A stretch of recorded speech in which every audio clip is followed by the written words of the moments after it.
katakan, Tuhan, aku nggak bisa lihat sosok Tuhan secara fisik. Dan semua nilai kehidupanku ini atau sistem kepercayaanku ini tergantung dari mata jasmaniku. Apa yang aku lihat ya aku percaya. Tapi aku membuka mata rohaniku hari ini, Tuhan. Aku masuk ke dalam 2025. Aku tahu pengharapan aku, pertolongan aku hanya ada di dalam Kristus Yesus. Walaupun aku nggak lihat, Tuhan, aku percaya Bapak Ibu nanti akan lihat tanda-tanda yang luar biasa, penyertaan Tuhan, keintiman, perubahan karakter terjadi tahun ini. Dan itu adalah pemberian yang paling indah yang terjadi.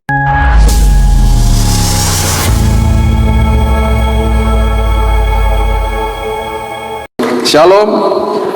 Tadi barusan kita menyanyikan lagu yang mengatakan ada harapan di dalam Tuhan, dan harapan itu korelasinya sangat erat dengan yang dinamakan penyertaan Tuhan. Saya sambung apa yang kita belajar dari bulan lalu, bahwa banyak orang Kristen yang masih mengejar-ngejar jawaban doa, dan itu sah-sah saja. Tetapi karena fokusnya kepada jawaban doa, akhirnya orang lupa penyertaan Tuhan selagi menanti jawaban doa. Akhirnya sebuah esensi yang sangat indah yang harusnya kita dapati di dalam proses penantian jawaban doa, kita kehilangan kesempatan, kita kehilangan momen, kita kehilangan keintiman sama Tuhan.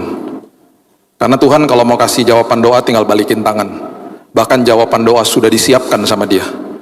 Kapan itu termanifestasi, pastinya sesuai dengan kairos atau waktunya Tuhan. Yang perlu kita nikmati adalah penyertaan Tuhan selagi menunggu jawaban doa.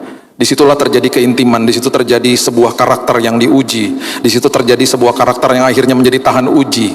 Disitulah momen dimana karakter kita diubahkan sama Tuhan. Itu momen terindah justru. Dan harusnya kita mengejar kepuasan kehidupan ini di dalam proses penyertaan Tuhan, bukan ketika menerima jawaban doa. Harusnya orang Kristen paham, Tuhan, Engkau datang membawa hidup yang berkelimpahan. Berkelimpahan berarti di dalam sini. Saya selalu harus ingatkan kembali, bukan di tangannya, bukan harta, jabatan, status, ketenaran atau uang, di dalam sini. Itu sebabnya ketika dalam penyertaan Tuhan, harusnya orang Kristen itu puas di situ. Puas, karena dia tahu bahwa walaupun saya menghadapi sesuatu yang sulit, jawaban doa sudah disediakan kok sama Tuhan. Dikasihnya kapan sesuai dengan seturut dengan waktunya Tuhan. Itu sebabnya kalau kita bicara penyertaan Tuhan, pastinya kita bicara sebuah kata yang sangat indah, yang juga ada korelasinya dengan sebuah musim yang baru kita lewati, musim Natal. Dan kata ini adalah kata Immanuel, Allah menyertai kita. Dan di dalam momen-momen seperti ini, justru banyak kisah-kisah di Alkitab yang memberitahu kita bahwa banyak orang karena tidak lihat sosok fisik, matanya akhirnya tidak terbuka, mata rohaninya tidak terbuka, dan dia akhirnya menolak untuk percaya kepada Tuhan. Hari ini pun demikian, kita tidak melihat sosok Tuhan secara fisik di depan kita, tetapi kita diminta untuk percaya, dan itu sebabnya betul Tuhan tahu itu susah. Ada sebuah kisah, dan kata Immanuel ini hanya diberikan kepada dua orang di dalam Alkitab. Pertama kali kata ini diucapkan itu merupakan sebuah pertanda, sebuah kalimat yang sangat indah, dikatakan sebuah momen yang sangat luar biasa, tetapi ditolak sama pribadi ini. Sosok pribadi ini adalah raja dari bangsa Yehuda yang ibu kotanya Yerusalem, namanya Ahaz. Ahaz ini dikepung sama beberapa kerajaan, termasuk kerajaan Israel yang saat itu memang terpecah. Dan mereka waktu saat itu begitu ketakutan. Dan kita sudah tahu raja-raja di zaman itu selalu didampingi dengan nabi-nabi yang Tuhan tempatkan dalam hidup mereka untuk menyuarakan suara Tuhan. Dan Ahaz ketika menghadapi sebuah tantangan kehidupan, sebuah hal yang sulit di hari-hari dia, justru di saat itu seorang nabi Tuhan datang kepada dia dan katakan, bos, percaya aja bos sama Tuhan. Tetapi sulit bagi dia untuk melihat sesuatu yang tidak ada, tidak nampak di depan dia. Sama seperti manusia lah, sama seperti kita hari ini. Di saat yang bersamaan, datanglah seorang raja yang sangat hebat, yang sangat luar biasa. Nanti satu hari kita bisa belajar tentang kerajaan ini. Nanti di tahun ini kita akan belajar tentang apa yang terjadi kepada keturunan Ahaz. Kerajaan ini namanya kerajaan Asyur. Kerajaan Asyur pada saat itu adalah kerajaan yang sangat hebat, paling bergengsi, dengan pasukan yang mengerikan, dengan sebuah status yang sangat juga mengerikan, dan juga powerful, sangat berkuasa. Dan tiba-tiba terjadi sebuah kesempatan di mana Asyur ini bisa membantu Ahaz, bisa menolong Ahaz. Oh, dia senang. Dia katakan kepada dirinya pasti, wow, negara yang begitu besar, kerajaan yang begitu besar, yang ditakutkan sama bangsa-bangsa, mau tolong saya. Akhirnya dia mengambil keputusan untuk menerima tawaran itu. Yang sangat ironis, Tuhan sendiri datang kepada Ahaz dan katakan, kamu minta tanda apapun saya akan kasih sama kamu, supaya kamu percaya sama saya. Yesaya pasal yang ke-7 ayat yang ke-10 mengatakan begini. Yesaya pasal yang ke-7 ayat yang ke-10. Tuhan melanjutkan firman-Nya kepada Ahaz. Perhatikan kalimat ini. Dia katakan, mintalah suatu pertanda dari Tuhan Allahmu. Ini lewat Nabi Yesaya pastinya ya. Biarlah itu sesuatu dari dunia orang mati yang paling bawah, atau sesuatu dari tempat tertinggi di atas. Minta tanda apa saja, aku akan kasih tahu supaya kamu percaya. Perhatikan respon daripada dia. Dia katakan begini, ayat 12. Ahaz menjawab, aku tidak mau meminta. Aku nggak mau bantuan Tuhan. Aku tidak mau mencobai Tuhan. Bahasa aslinya, aku tidak mau merepotkan Tuhan. Udahlah, nggak usah. Toh juga aku udah dapat bantuan dari sosok kerajaan yang luar biasa ini. Ini responnya Yesaya. Dia bilang begini. Dia katakan begini kepada Raja Ahaz, ayat 13. Baiklah, dengarkan hai keluarga Daud. Ini keturunan daripada Daud. Belum cukupkah kamu melelahkan orang? Maksudnya apa? Kalau kamu ambil keputusan salah dalam hidupmu, dampaknya kepada orang lain. Dampaknya kepada dirimu, keluargamu, masyarakatmu, dampaknya kepada orang lain. Kamu melelahkan orang nantinya. Dan dikatakan, sehingga kamu melelahkan Allahku juga. Bukan secara letterlock Allah dilelahkan, bukan. Tetapi maksudnya adalah ujung-ujungnya, kamu juga nanti ujung-ujungnya berteriak kepada Tuhan. Gitu loh. Karena kamu pasti mentok. Kalau kamu pakai kekuatan sendiri, kalau kamu pakai yang kamu pikir bisa menolong kamu. Tahun ini kita pastinya masih punya pengharapan yang kita bawa dari tahun lalu, atau pasti juga ada pengharapan baru di tahun ini. Pengharapan, ingat, itu nggak pernah ada habisnya. Pengharapan itu akan selalu ada selama kita bernafas. Nanti ada sesuatu, jawaban doa, pasti ada harapan-harapan yang lain. Dan hidup ini dipenuhi dengan harapan. Firman Tuhan katakan begini, pengharapanmu di dalam Kristus tidak pernah mengecewakan. Kenapa? Dia tahu yang terbaik buat hidupmu. Berarti selagi kita menunggu jawaban daripada harapan kita, nikmati penyertaan Tuhan. Jawabannya sudah disiapkan soalnya. Makanya waktu saya sembuh dari sakit, saya selalu ingatkan orang-orang yang bilang sama saya, kamu dapat mujizat kesembuhan. Bukan. Mujizat yang saya terima adalah saya dan keluarga saya diubahkan Tuhan. Saya mengalami keintiman yang saya nggak pernah alami sebelumnya. Kesembuhannya bonus. Karena Tuhan tinggal balikin tangan, sembuh kita. Tuhan tinggal balikan tangan, terjadi pemulihan segampang semudah itu.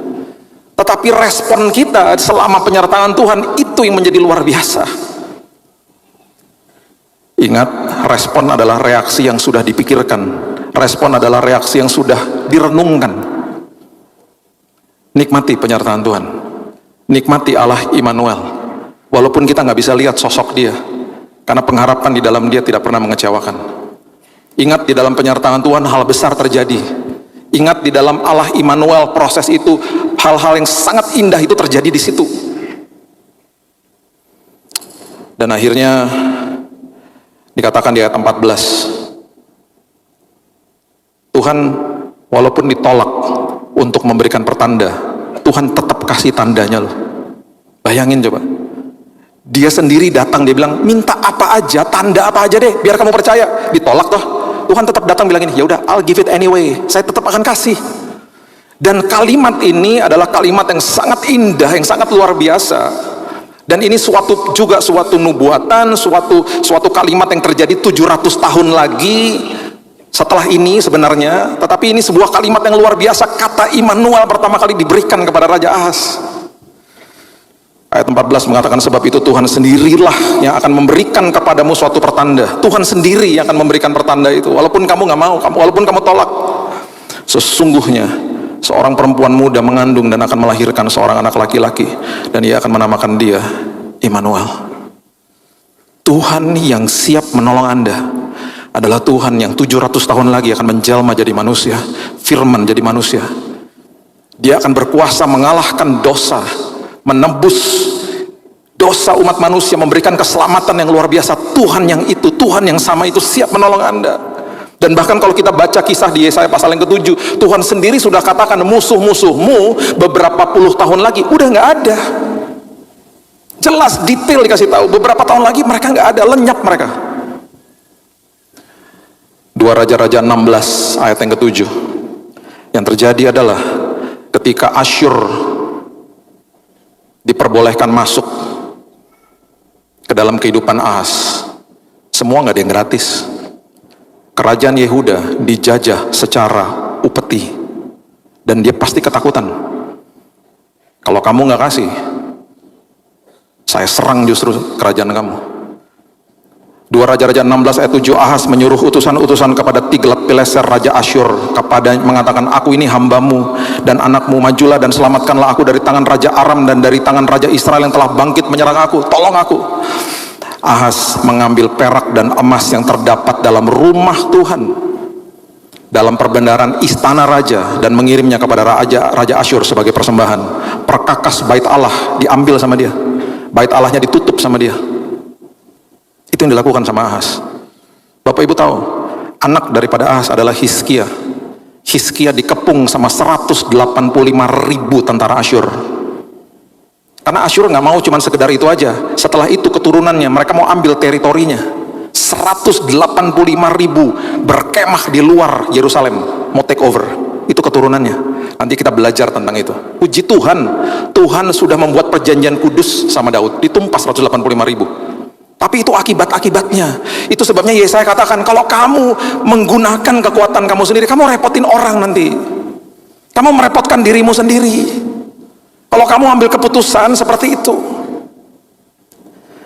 700 tahun setelah itu, firman yang sama diberikan kepada seorang yang bernama Yusuf. Dan Yusuf ini kita perlu mengerti bahwa sosoknya dia ketika saat itu yang masih bertunangan dengan Maria itu adalah sosok pribadi yang sangat-sangat bertanggung jawab dan juga dalam kondisi yang sangat sulit. Bapak Ibu kalau baca Matius pasal yang pertama, ya kita lihat ayat yang ke-20.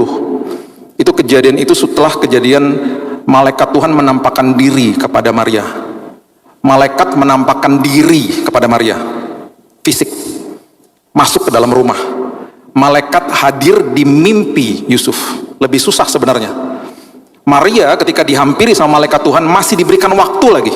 Dia masih pergi ke rumahnya Elizabeth beberapa bulan, masih merenungkan apa yang malaikat itu katakan tentang apa yang akan terjadi.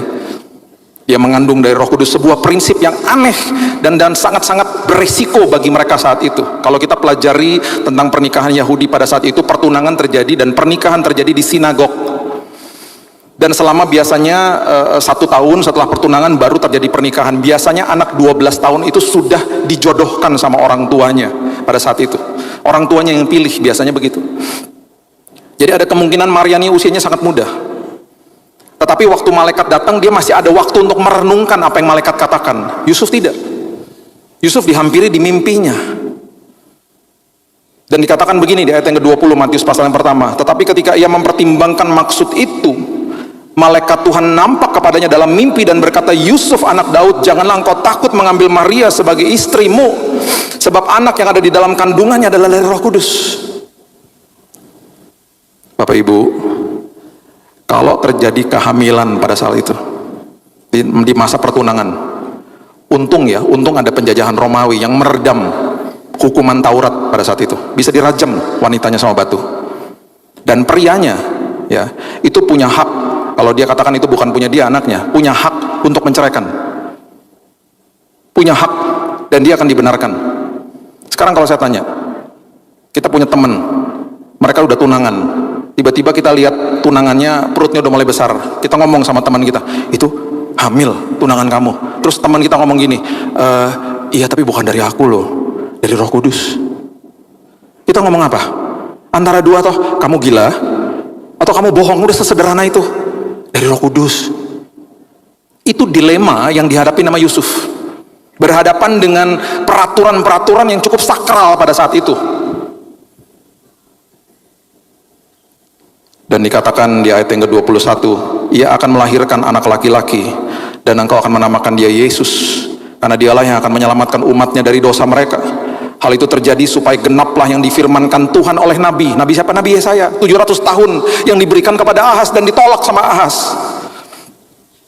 Sesungguhnya anak darah itu akan mengandung, melahirkan seorang anak laki-laki, dan mereka akan menamakan dia Immanuel, yang berarti Allah menyertai kita. Dia memilih penyertaan Tuhan. Dia memilih untuk percaya. Dan yang terjadi adalah Yusuf, kalau bagi saya, kalau saya lihat kisahnya, dan dia jarang sekali disebut dalam kisah Natal sebenarnya. Waktu Majus datang aja dia nggak disebut di situ. Waktu saat itu terjadi, dia betul-betul menjaga rancangan Tuhan bagi bayi Yesus pada saat itu dan juga kepada Maria. Itu Yusuf. Tidak lihat, namun percaya.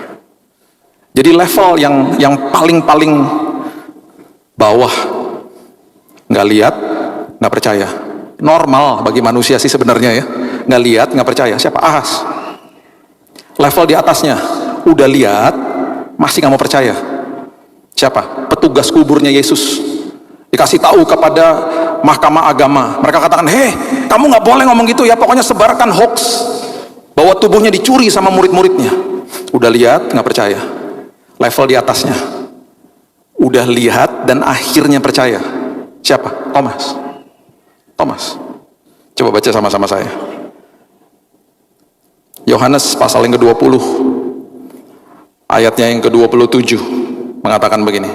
Yohanes pasal yang ke-20 ayat 27. Thomas ragu-ragu toh? Kemudian ia berkata kepada Thomas, taruhlah jarimu di sini, lihatlah tanganku, ulurkan tanganmu dan cucukkan ke dalam lambungku, dan jangan engkau tidak percaya lagi, melainkan percayalah. Yesus katakan kepada Thomas toh, udah lihat, akhirnya percaya toh. Thomas menjawab, ya Tuhanku dan Allahku. Dia percaya. Yesus kemudian mengutarakan sebuah stage atau sebuah kondisi hidup yang paling dahsyat yang hari ini kita semuanya alami. Dia katakan begini di ayat yang ke-29, karena engkau telah melihat aku, maka engkau percaya. Nggak lihat, nggak percaya. Udah lihat, masih nggak percaya. Level di atasnya Thomas.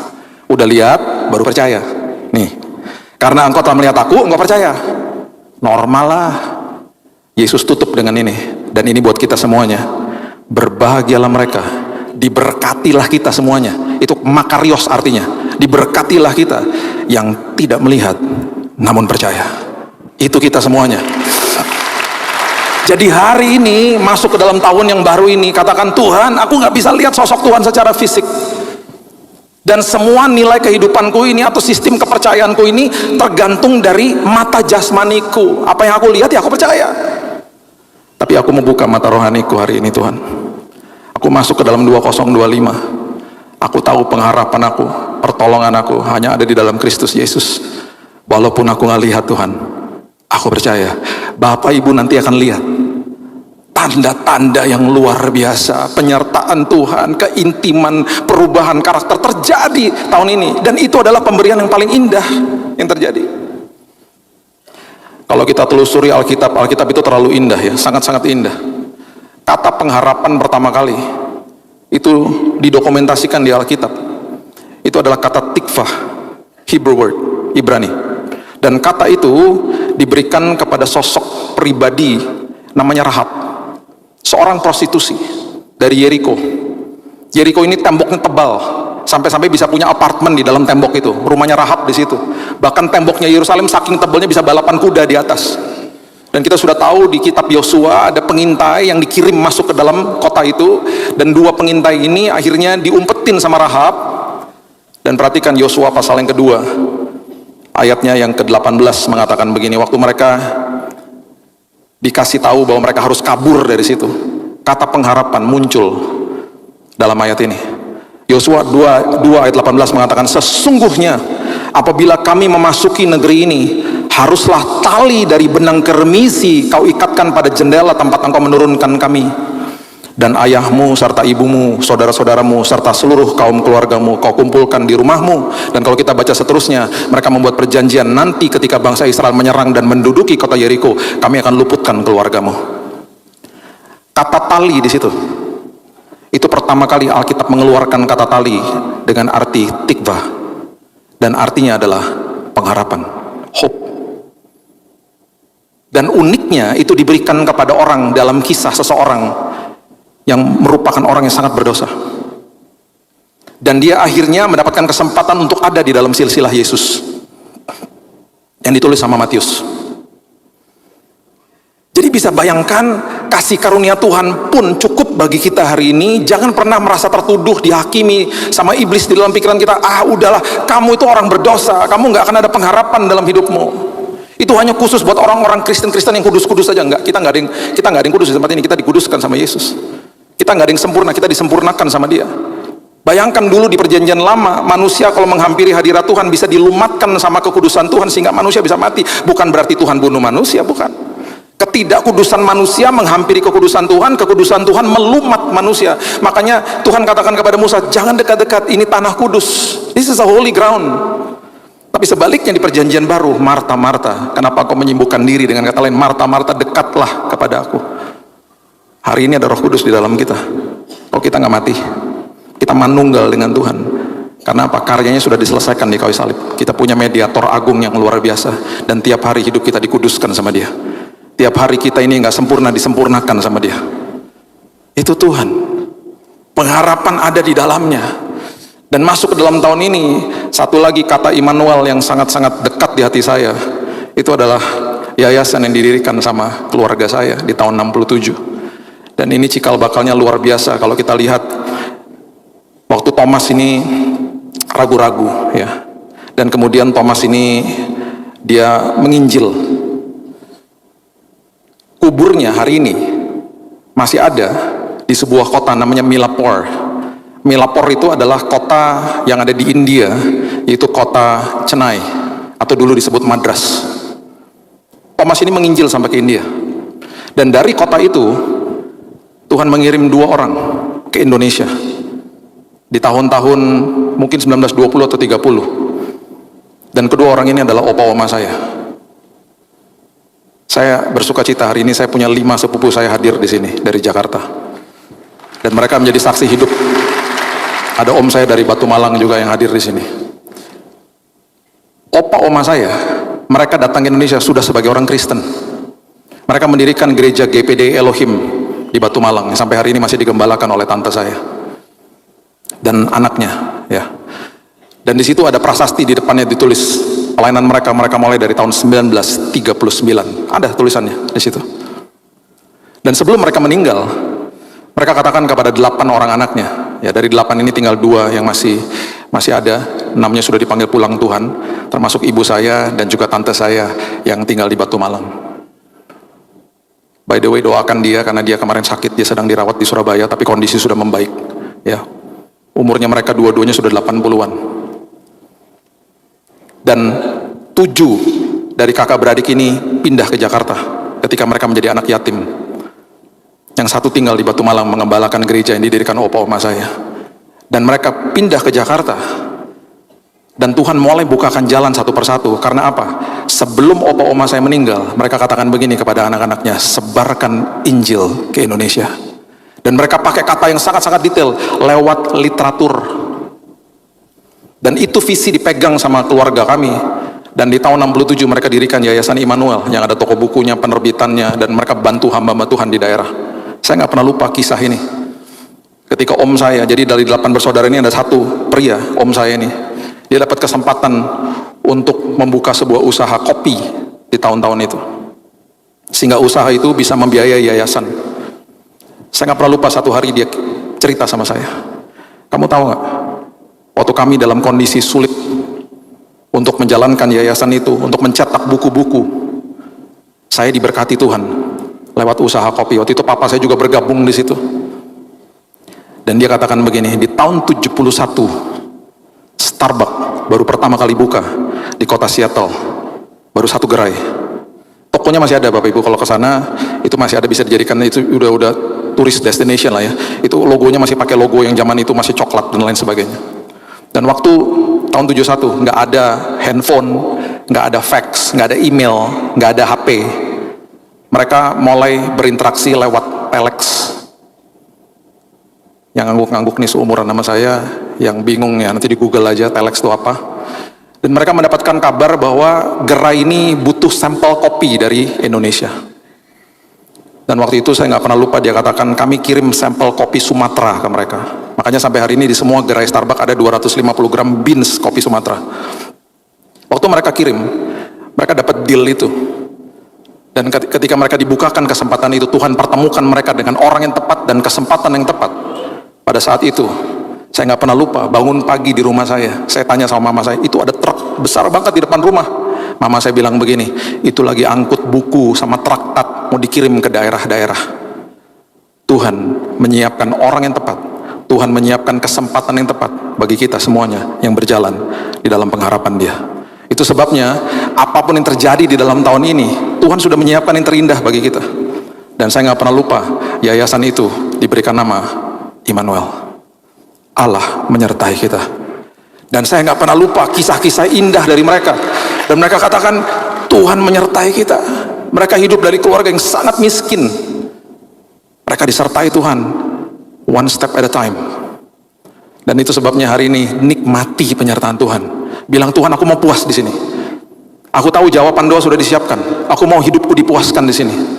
Karena Tuhan kita adalah Tuhan yang ajaib, Tuhan yang luar biasa. Ada seorang wanita, saya tutup dengan ini. Ada seorang wanita Sunem, perempuan dari Sunem. Anaknya, kita sudah tahu kisahnya, dibangkitkan dari kematian oleh Nabi Elisa. Dan Nabi Elisa mengatakan kepada dia, karena waktu itu di daerah itu terjadi kelaparan, Nabi Elisa bilang, kamu pergi dari sini, ngungsi dari sini. Berarti apa? Dia meninggalkan rumahnya, dia meninggalkan tanahnya toh. Selama 7 tahun dia pergi. Setelah semuanya pulih, Bapak Ibu, perempuan Sunem ini kembali. Dan dia pasti melihat tanahnya sama rumahnya pasti sudah diduduki sama orang lain pastinya. Dia mau menghadap raja.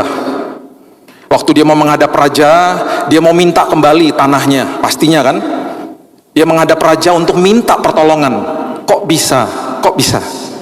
Di dalam saat yang bersamaan, Gehasi yang adalah bujang daripada Nabi Elisa, Gehasi yang adalah pesuruhnya Nabi Elisa, sedang dipanggil sama raja, dan raja pengen tahu pekerjaan-pekerjaan besar yang dilakukan sama Elisa, karena terdengung di mana-mana saat itu. Hal-hal besar dilakukan sama Elisa, jadi dia datang, dia minta Gehasi datang, ceritain sama saya, apa saja yang dilakukan sama Nabi Elisa.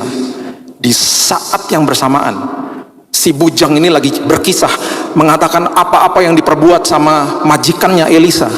Wanita Sunem ini datang menghadap raja, right on time. Dan Alkitab mengatakan begini, saya tutup dengan 2 Raja-Raja pasal yang ke-8 ya. Coba lihat ya, 2 Raja-Raja pasal yang ke-8. Coba lihat ayatnya yang ke-5. Ayat yang ke-5, 2 Raja-Raja 8 ayat 5. Sedang ia menceritakan kepada raja tentang Elisa. Salah satunya diceritakan apa? Elisa menghidupkan anak yang sudah mati itu. Anaknya siapa? Anaknya wanita itu. Tampaklah perempuan yang anaknya dihidupkan itu datang mengadukan perihal rumahnya dan ladangnya kepada raja. Lalu berkatalah Gehasi, Tuanku raja, ini dia nih perempuannya. Dan inilah anaknya yang dihidupkan sama Elisa. Kok bisa right on time? Setelah disuruh mengungsi, dia patuh, dia taat sama Elisa. Dia pergi untuk mengungsi. Waktu dia kembali, dia bingung. Tanahnya nggak ada, mungkin diambil sama orang. Perhatikan apa yang raja katakan, ayat yang ke-6. Lalu raja bertanya-tanya dan perempuan itu menceritakan semuanya kepadanya.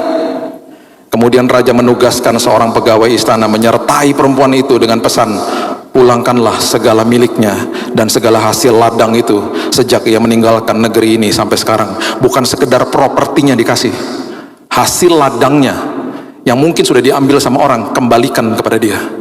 Tuhan ketika memulihkan, dia pulihkan dengan sangat ajaib. Itu Tuhan dengan sangat ajaib, tidak terduga, tak terpikirkan, karena semuanya serba kairos, waktunya Tuhan. Harusnya hari ini kita tersenyum melihat pertolongan Tuhan. 50 tentara sekutu yang ditawan di penjaranya Nazi di Perang Dunia Kedua, mereka udah tinggal tunggu mati di situ, kurus-kurus. Ini cerita betul-betul terjadi. ditaruh di dalam satu sel, dijaga sama tentara Nazi. Tiba-tiba satu hari mereka saling berpelukan, mereka tersenyum satu sama yang lain. Petugas penjaganya itu pada bingung, kenapa? Ternyata diselidiki mereka menyelundupkan radio transistor kecil, dan mereka baru dengar kabar bahwa Perang Dunia Kedua sudah berakhir. Dan juga di dalam berita itu dikatakan bahwa pertolongan sedang on the way, karena semua tahanan perang harus diperlakukan dengan baik dan mereka harus dibebaskan. Mereka tersenyum. Pertanyaan saya, waktu mereka tersenyum, apakah mereka sudah bebas? Kan tidak. Mereka masih di penjara. Kenapa mereka tersenyum? Karena mereka tahu pertolongan sedang on the way. Harusnya hari ini kita tersenyum karena kita tahu dan paham bahwa kesembuhan, pemulihan, pertolongan Tuhan sedang on the way. Walaupun mungkin kondisi kita masih dalam kondisi yang tidak enak, kondisi yang tidak baik mungkin, kita adalah orang-orang yang diberkati karena kita percaya walaupun kita tidak lihat. Kita adalah orang-orang yang menikmati penyertaan Tuhan, bukan kejar jawaban doa. Kita bertumbuh di situ. Saya tutup dengan kisah ini. Tahun lalu saya ada undangan khotbah di sebuah mall namanya Pacific Place di Jakarta. Bapak Ibu kalau tahu itu mall itu di Jakarta Selatan, saya tinggal di Jakarta Pusat, dan itu khotbahnya jam 7 malam hari Selasa. Di Jakarta kalau jam segitu itu berarti jam macet, jam rush hour gitu ya. Jadi saya udah lihat Google Map perjalanan 1 jam. Saya keluar dari kamar saya ke meja kerja saya, di situ biasanya ada kunci mobil. Saya udah segera mau berangkat, kunci mobilnya nggak ada. Di rumah saya kalau kunci mobil nggak ada, berarti ada di tas istri, karena istri saya suka lupa keluarin kunci.